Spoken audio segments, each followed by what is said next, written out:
bang Diyos? Dakila bang Diyos?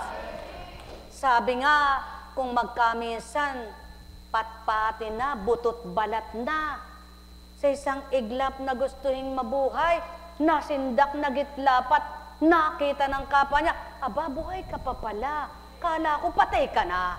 Buhay bang Diyos? Kung minsan, makikita ng kapwa, kay Siglaeka, kalakas niya, nabalitaan, patay na pala. Nagitnala naman ng kapwa, hindi ba buhay pa yung kahapon?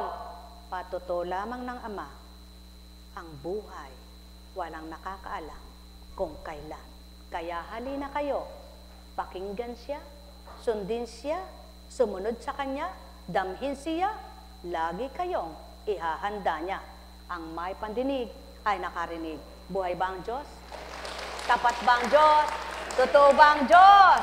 Mabuhay kayo sa pananalig, pagtitiwalang matapat. Tandaan ninyo, ang pagtalimang pagtupad ay hindi gaya-gaya. At hindi doon sa nakita mo sa kapwa mo. Halimbawa, nagprosesyon ka, kahit na sa Biblia ay hindi uso at hindi dapat ang rebulto.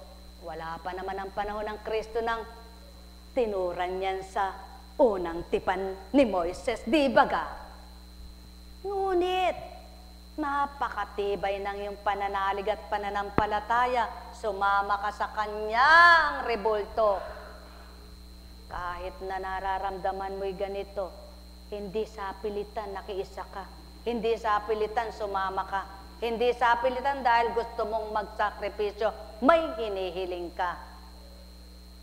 Hindi mo sinabing, di na nga ako sasama kasi si ganun, kung siya hindi sumama Naku, hindi na nga ako sasama, ilan lang palang nakasama Naku, hindi na ako sasama, hindi naman pala sila sumama. Yung kayang mga hindi sumamang yon, at ikaw na sumama habang naglalakad ka, ba't kaya hindi sila? Huwag kayong mamamari sa kapwa nyo kung ano damdamin yung tapat siyang paparisan ng dapat.